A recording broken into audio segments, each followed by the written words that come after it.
Toggo Schools tusangibwa wali Kapeeka tukubire ku namba z'essimu ezo wammanga tulina Toggo Children Center, Toggo Secondary and Vocation Center, tulina Toggo Children Center Mityana. Twesikisa omwana wo era nga olusoma lwa ttaamu eno lutandika ng'ennaku z'omwezi 26. Twesikisa omwana wo for better future. Abaana abawala tubalabye bonna ate ne mwana mulenzi ndine ennume seddume ya Flow Vision era nga sigenda kumwogerera amannya ge kageyogerere kubanga si kasiru. Amanya n'eddoboozi Kabogoza Arnold Benon omuzira ngonge ndi muzukulu wa Kisoro na nzikibwa Jungo Buwaya. Kakati mu bufunze filimu eno ezanyibwa mu maka g'ab'engonge. Owulira otya ng'ekikakyo kye tuzanyisa? Bana simanyi na ssanyu lye nafuna okera kumakya ne mpulira nga director nze bwabuuza tuzanyise kikaaki ekyamazima namugaa tuzanyise ekyengonge kubaga emanya ge nali manyi era ge nali nsobola obbawa era kyampa essanyu ly'amaanyi nnyo okubanga tuzanyi firimu nti nnyingidde mu nsika ya firimu naye ate ne bazannya ku kika kyange. Weewaawo erinnya tuliwulidde mukulu Kabogoza. Eno project yo yakumeka? Eno project yange yakubiri. Nasooka nenzannyako omusambaganyi nga Gateman Musinguzi nga nkolewo omukulu omusambaganyi. Ne tugitambuza bwendo ne director nampa omukisa nenyigira ne season ne project eyokubiri eya My Own Son. Wow. Project eno ya My Own Son tugiraba tugikubye olukumu twe season 1. Gwenga Kabogoza w'engonge tukulabye nti okola mu office mu filimu eno. Birungi ki by'ofunye mu filimu okuva lwe watandika? Twakulaba oyogedde, twakulaba mu musambaganyi My Own Son ye gwe wuuyo ate ndowooza ne mu season 2 oyinza okubeera ogenda kubaamu. Birungi ki bye waakafuna mu sofa?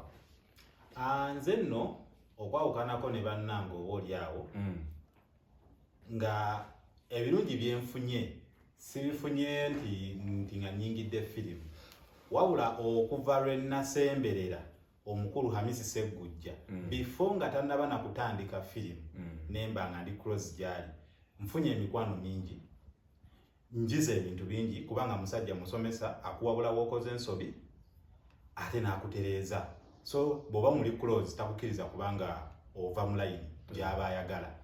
So bye birungi bye mufunyemu kakati ate we najja ne nampa omukisa era ne ntandika ne mu filimu nenzija nga neeyongera okuba nti manya ebintu bingi kubanga filimu zino zisomesa zaawukanako ku nnyimba ekyasinga okuzinjagaza ennyo nti zaawukanako ku nnyimba.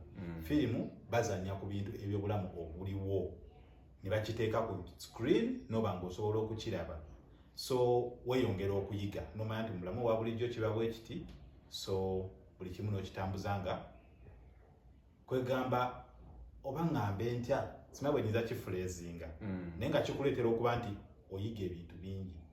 Oyiga okubeera n'abantu, oyiga engeri gye boogeramu n'abantu, oyiga embeera ez'enjawulo okuleka ggwe ezizo z'oba omanyi.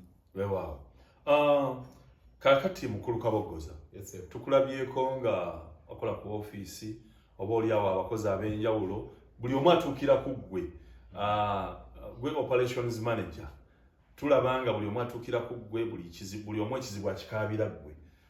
Mu kaakita eyo eya Kabogoza oli akola ku ofiisi atali Kabogoza ono omu original name kusoomoozebwa ki kwolaba nti kalakita yo eyo buzibu ki bw'owali ogifunyeemu?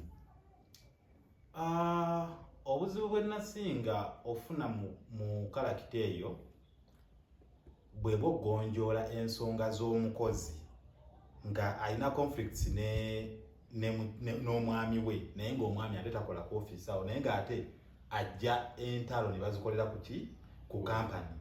Kitegeeza nti olina okwewaayo omanye omwami oli ali ebweru wa kampani biki bye yeetaaga ate otunuulire n'ono omukozi wo naye biki byakola ki so ogattaganya abantu abo ne balema kubanga baddira entalo z'ewaka ne bazireeta ku office kyampa okusomozebwa kw'amaanyi.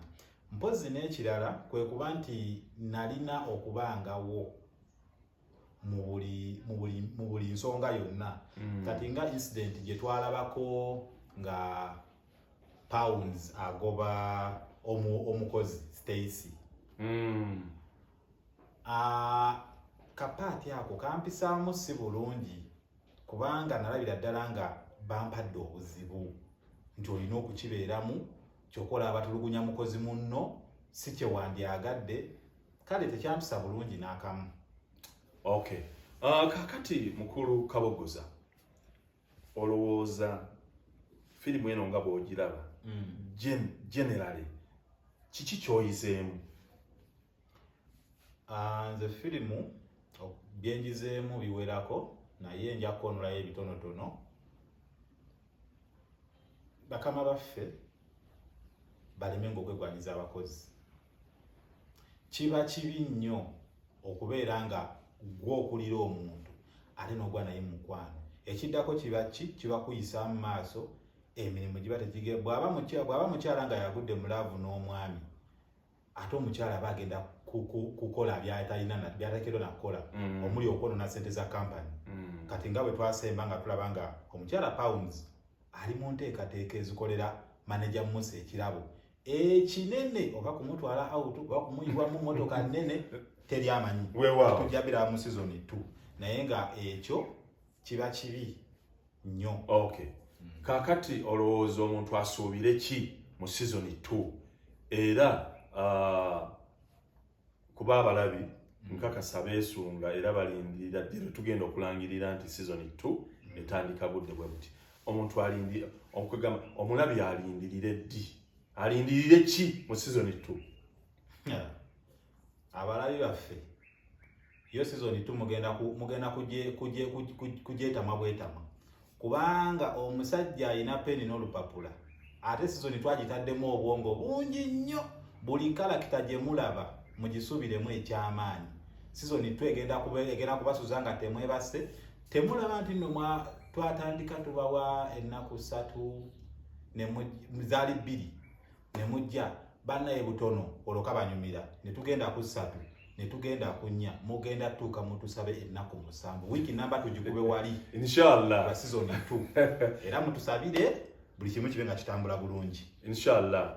Era omulabi waffe omulungi ngenda kubanga kubiriza okubeera nti bambi tokoowa tulaba, tokoowa kusharinga, tokoowa abaana bano kakati tebakyabakwasa nsonyi kubalaba kubanga kati ekintu buli lunaku nkyongeramu amaanyi ate n'abannyini benkutteko nabo kwegamba basitulikika. Waliwo situla omuntu naye nga takola ki tasitulikika naye basitulikika. So tusiima bwongerwa okulaba nti mutu followinga ebbanga lyonna ne mutakoowa. Mukulu Kabogoza, ngenda kusaba otumireko ku bantu bo ab'enjawulo ate tubasiibule. Mu byonna nsooka okutumira abawagizi baffe. Mmwe mutufudde kye tuli, mmwe mutuleetera okuba nga bwe tuli. Mbatumirako nnyo mwenna buli omu gy'ali mu nsi ez'enjawulo. Manyi temutudde muba mulinda ki kye tuzzaako. Nentumira famire yange, maama wange omulungi Omumbejja Nakiseka Rosette. So nentumira ne taata wange omulungi Samuel Kivumbi. Oyo nno nga ye mukama wange era mu kampani gye nkoleramu, ndi musajja wa masannyalaze electrical engineering, era ye mukama wange era ye bwe namubuulira ne musaba ennaku zembeera ku shooting azimanyi era yanzikiriza ezo ennaku mpozi nga nze mugambye nti director yero tantaddeko ku list, so ntuma oyagala okuntuma.